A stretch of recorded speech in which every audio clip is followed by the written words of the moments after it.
Apologies first off if the video quality isn't the best. I'm currently in a situation where the only real camera I've got to do these types of videos is my Fujifilm GFX 50S, and it's only got 1080p, it's only 30 frames per second. There's not really a lot of options I've got with it, but I can use the Eterna film simulation, which does look pretty good straight out of the camera. But when I've seen other people try to vlog with it, it can lose a bit of focus, especially in a dim lit situation like this. So I do apologize if there's any moments like that, but I'm not planning to do this entire video in my van.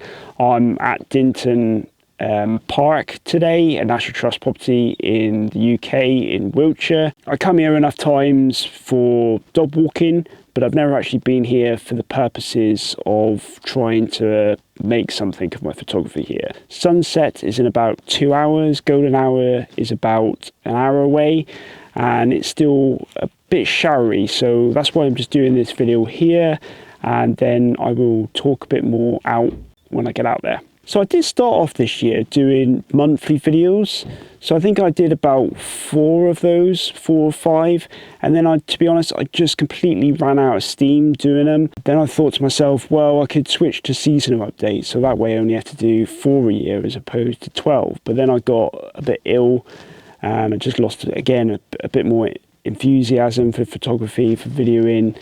And here we are. It's the end of the year, so I'm not going to be doing those kind of updates again moving forward. If I've got anything to tell you, then I'll just add it to another planned video. But anyway, it's a good opportunity to do a review of the year in this video. Generally, I haven't really done too much photography this year. I think in the summer here in the UK, it was extremely hot and bright, so I didn't really do a lot of photography then. Then, like I said, I was ill. And then I've been a bit disillusioned, frustrated with the Canon R8 that I bought again, which I've now decided to sell.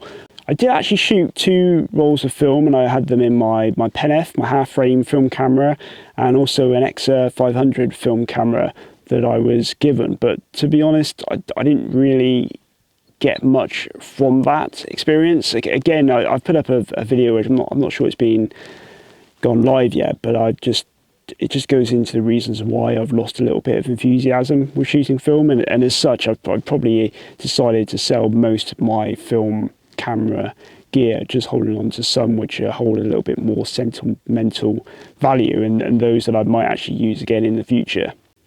I was hoping it was going to reignite my passion for film, but if anything, it did the opposite.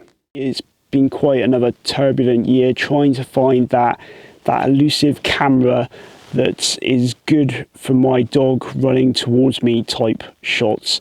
And I've gone through like the Canon R8, bought the Sony A9 II briefly, and yeah, and I've even bought some really good lenses for the Canon R8, which haven't really done it again for me. Like I bought the excellent 135mm L lens, and that's great, but it does struggle a little bit with the action. It's not as consistent as I'd like. And then I did pick up an EF 70-200 f4 IS Mark II version earlier in the year as well, and that did a great job. But there was an error in that which made me have to send it back. And again, it did struggle with like the last 10 frames. So when like my dog is probably her most expressive, when she's coming towards the camera knowing that she's going to get the snack, that's where I find that the Canon R8 really struggles, no matter what lens, whether it's an L lens or what.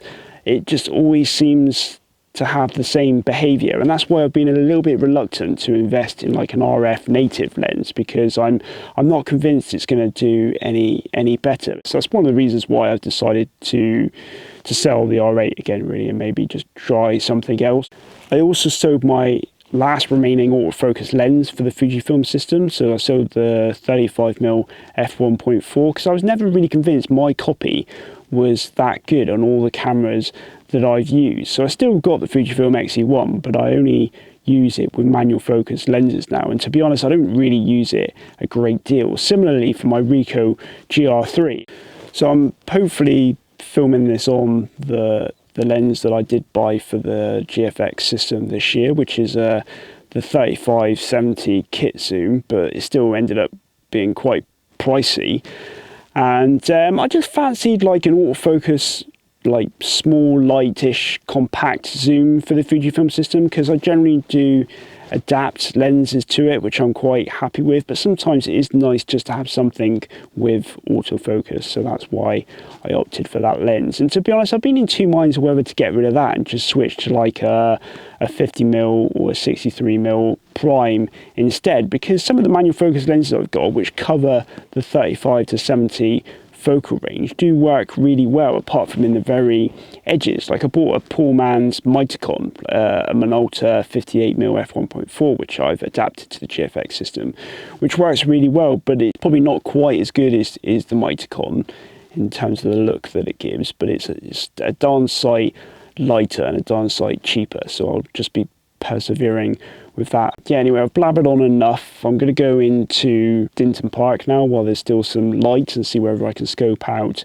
somewhere that I want to take some pictures of, really. I'm thinking about X-Pan, obviously with the GFX 50S, definitely black and white, hopefully with some nice light on the house itself. And I've also bought my Panasonic GX1 infrared converted micro four third camera as well. But anyway, let's get out and see if I can get some good shots here this afternoon.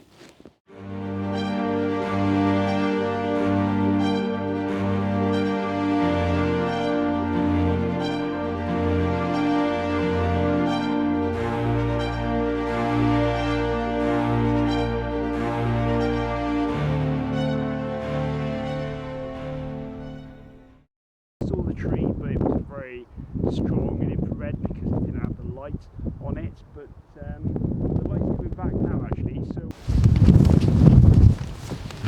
so that was a bit frantic. I started filming this piece to camera, unbeknownst to me that I forgot to change it to face detect on, so it probably wasn't in focus anyway, but I was starting to film the final video when this amazing light occurred across the scene, as you're probably seeing from this B-roll now. So I quickly changed it back to photography mode, incorrectly took the first shot in like ISO 5000, but then thankfully I did manage to sort that out and take some really nice shots actually, with some nice golden light on the side of this house here in Dinton Estate. I did take some infrared as well, but I don't think the infrared shots look quite as good as the ones that I took with the Fujifilm. Anyway, that's going to wrap up this video. Because I wasn't having a lot of success here up until that point, I was saying that I was just going to put up these other pictures of Dinton House that I've taken over the years, and it's always interesting to come back to this place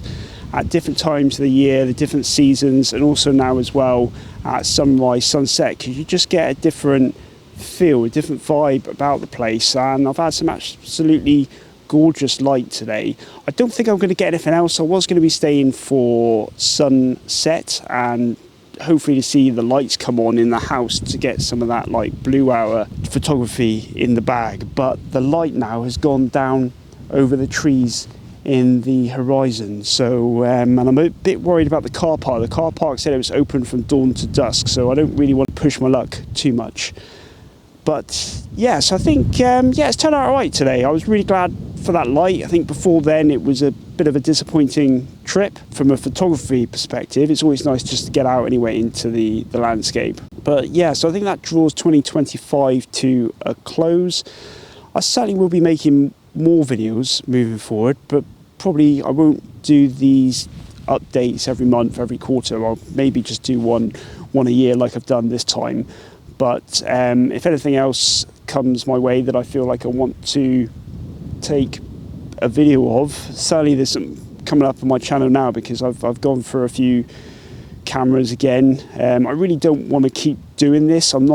It's not what I want to do. I want to find a camera that works well for my use case, like running dog shots, and then just stick with it. Hopefully I'll be able to achieve that in 2026. But anyway, as always, thanks for watching.